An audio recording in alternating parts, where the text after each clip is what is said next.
now, what's your next step with Agros? What's next for you? Yeah, well, we're hoping in the next, hopefully this month, to have it narrowed down to 1 or 2 villages, and so soon we'll be able to pick our village. I'm hoping that, you know, they usually, before you agree to a 3 or 4 year commitment kind of thing, typically the pastor and someone like myself would go with them to see the village, meet the people. The main thing is to find that village, go visit the village, get to know them. Of course, I'll be looking at the logistics, and I know there's a lot of interest to get the next trip, the first trip down there going. So I would hope, well, actually about a year from now, I'm being optimistic, I'm hopeful. Typically we would always send a trip to Honduras when we were going to Honduras over spring break. So that's my goal. Don't know if we'll make it.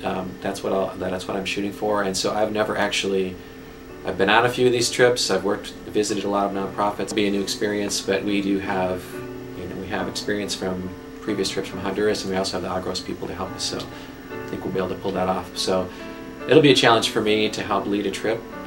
I know there's a lot of interest, and so, you know, that's the next thing we're working towards. Well, it sounds to me a lot of the groundwork has been laid. I commend you and your committee for spending the time and looking at, you know, boy, this looks like they've got a wonderful template. They've got the track record. They've got the people in place. And from most people, I think, in any congregation, time is of the essence. You've got kids doing this, you've got work, you've got family, you've got all of that sort of thing. And if you can have a program that you can just step into and say, wow, this is planned for us. Yes, there's a little bit of work to be done, but by golly, we can also see this over a long term. And maybe my 7th grader can go. And maybe by the time that my 4th grader can go as they're going through. I like the idea of the continuity in a program, you know, like this. Well, and I should say I appreciate we've got great support from the congregation. The recent stewardship campaign, I mean, brought in a certain percentage of the money we can use to help fund some of these things, which is really opening up new doors, actually. Things like Agros may not have been, would not be possible. You know, there is some, you know, some finances have to go into that, and so we're very careful how we spend that, but we're very grateful that we've had this opportunity, and so I hope that once we get this rolling that, you know, we'll be able to keep it going and, you know, wonderful, you know, find new ways. If we need to raise money, we can do that. But so far, you know, we also have opportunities for people who want to go, especially for youth. We do usually have a little bit of scholarship money that we're trying to set aside for that, and, you know, if people want to go, we don't want people to miss this opportunity just for finances. So sometimes we can even do some things like that to try to help. You know, we typically don't do a lot of fundraising within the service. Perhaps the youth would. If the youth are doing a trip, they might want to do fundraising, and that's great. People are usually very, very supportive here of those kinds of things. So it's really great. Part of the inclusivity of this congregation, of even when someone, a family or a student, doesn't have the wherewithal, that we're able to, you know, find a way through scholarship.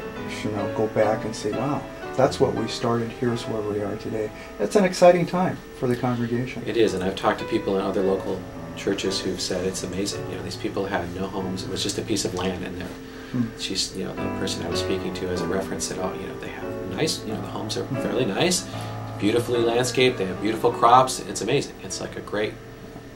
You know, it's great to see that we contribute to something like that. So I'm hopeful that we can look back a year or 2 years from now and we'll be able to say, wow, we really made an impact in the whole village.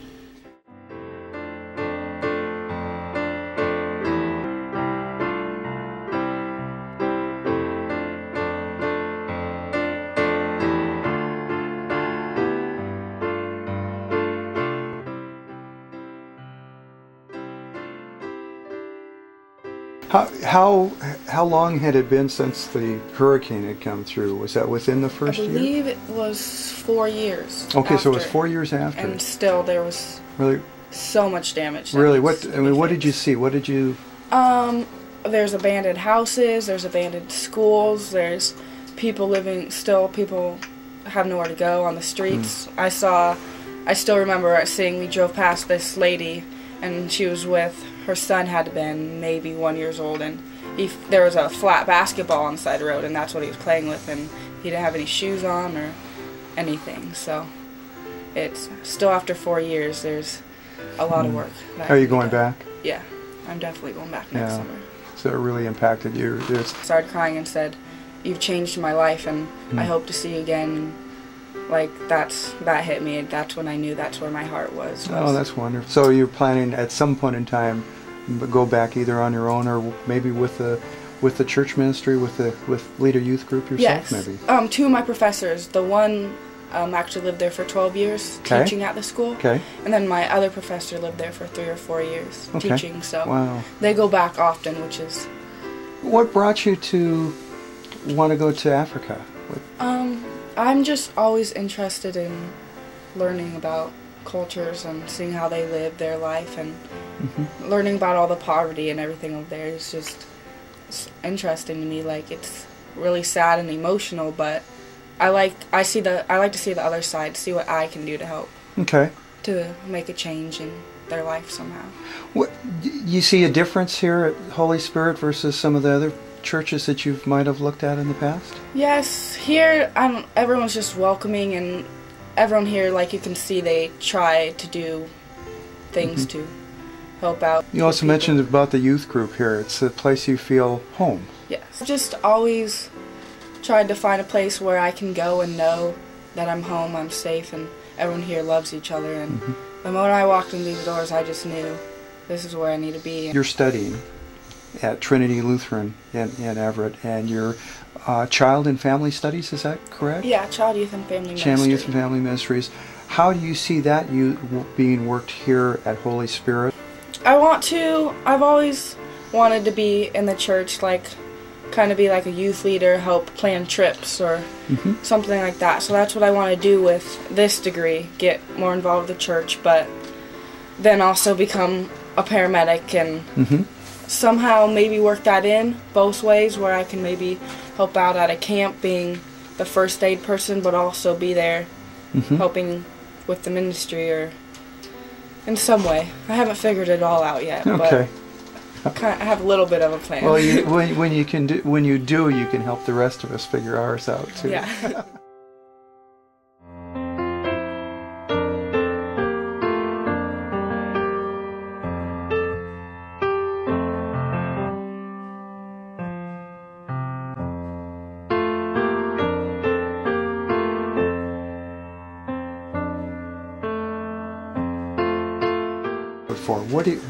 What thought process did you go through when you started looking for churches? And so with all of these moves, I've found that one of the first things we do when we arrive at a foreign posting or back in the U.S. is we start visiting churches. And I guess you could say we're pretty ecumenical because we were married in the Episcopal Church. In Shanghai, we attended Roman Catholic services because they were in English, and the Methodist Church was you had to wear these very rickety headphones. Oh, so we were singing in English while everyone was singing in Mandarin. It was quite a disconnect. And at that point, there was a small Bible study at the Hilton Hotel, but it was shut down by the government at that point, about 1995. So because they were letting non-foreigners in. Right. So anyways, we would go to the Catholic Church. Fiji, we went back to the Anglican Church. And in Lithuania, we attended a wonderful Lutheran church that has been on that same piece of property since 1550. Oh my. And the Evangelical Lutheran Church of America has helped totally renovate it and bring it back to being a place of worship since the Soviet days, when it was chopped up and turned into a basketball court.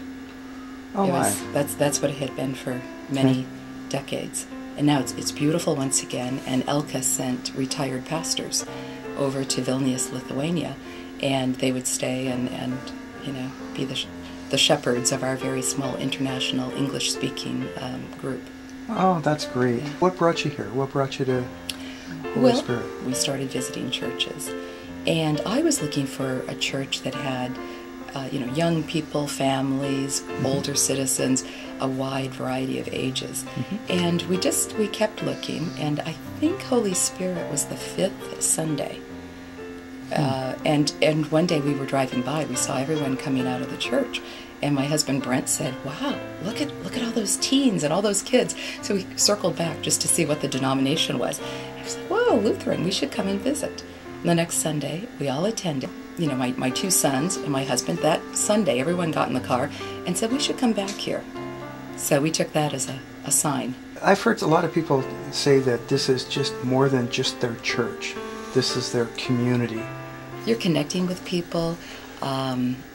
It's a wonderful way to start feeling that you know your church family. Mm-hmm.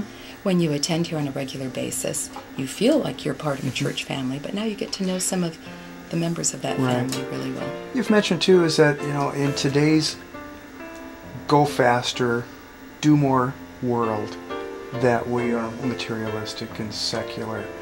Yeah.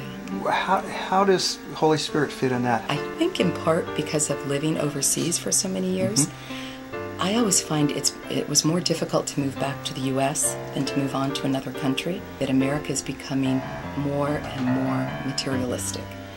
And when you come back after being gone for a few years, the amount of time people spend talking about their kitchen countertops, I can't even granite.